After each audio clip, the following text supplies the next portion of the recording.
Welcome back to my channel. Today, I'm going to tell you an interesting story about the ham and the garlic and then tie it back into the real world. I recently caught up with a friend who told me this story and I really liked the message behind it, so I figured I would share it on the channel today. The concept that I'm going to be talking about is to attract the ideal customers to your business. As someone who runs a client-based business, I would want to be attracting customers who are willing to pay a premium for my services. But the truth is that not many people are willing to pay that premium without first seeing the value that you have to offer. So instead of searching for customers who are already willing to pay that premium, instead it's more practical to create those customers yourself. And hopefully over time, if the service that you're providing is of high quality and high value, people will come to recognize that, and as a result, they'll be willing to pay more for it. Now, here's the story and how it ties into what I've just discussed. So a young boy was playing with his dog when he noticed that his dog was covered in ticks, as in the creepy crawly type. He went to his grandmother and shared his concerns and explained that he was pulling those ticks off of his dog, but they just kept coming back. The boy's grandmother listened to his concerns and responded, "I see.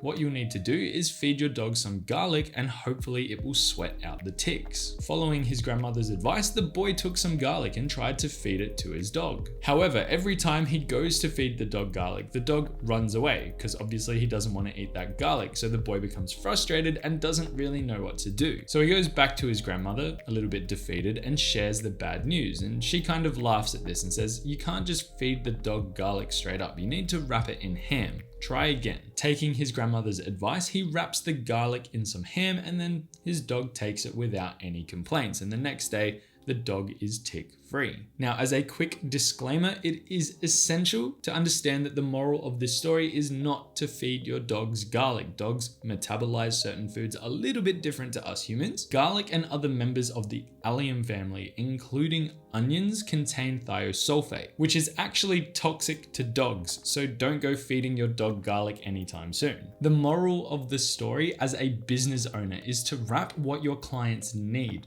represented by the garlic, by what they want, which was represented by the ham. When trying to attract customers, many businesses want someone who can easily follow their instructions or processes. However, this may not always be the case. Usually clients seek out expert advice because they are often beginners and need direction. Just as the boy wrapped the garlic in ham to make it more appealing to the dog, businesses should package their offerings in a way that resonates with their clients. By providing expert guidance in a way that's easy to understand and digest, businesses can attract and retain their client bases, especially to those who weren't originally willing to pay top dollar for those services. Education can be a powerful tool that, when used effectively, can help you provide exceptional service, and that will be reflected by the value that your clientele place on your offerings. Additionally, as well, and this is coming from experience, taking on beginners and guiding them through this path to the point where they actually start to achieve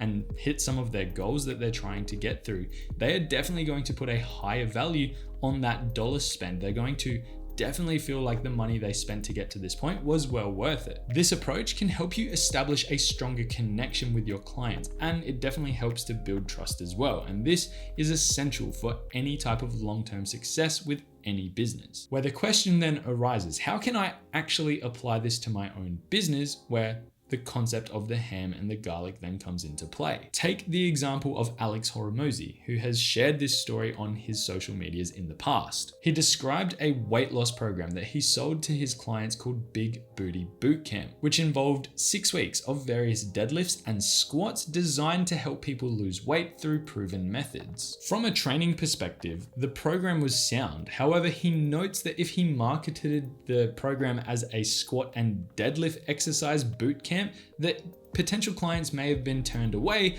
by the fear of potentially having to do some hard work. Instead, he labeled the program in a way that was more enticing and appealing to his target audience, thus Big Booty Bootcamp. By doing so, he made it clear that the program was designed not only to lose weight, but also to build a more attractive physique, which definitely helped him attract his target audience. In other words, he provided his clients with what they wanted, a program that promised to help them achieve a desirable body feature, such as a bigger booty, while also providing them with what they needed, a structured fitness routine, as well as dietary guidance to help them achieve that goal. By wrapping the necessary hard work in a catchy and appealing package, he was able to increase his sales of the program and actually make a lot of money from it, which is pretty impressive, but also help more people achieve what they were wanting to achieve. The lesson here is that in order to provide a valuable service to clients, it is important to understand their desires and needs and then to present it in a way that is both enticing and beneficial. By doing so, you can create loyal and satisfied customers who value your expertise and the services you provide. And as a result, you can charge a premium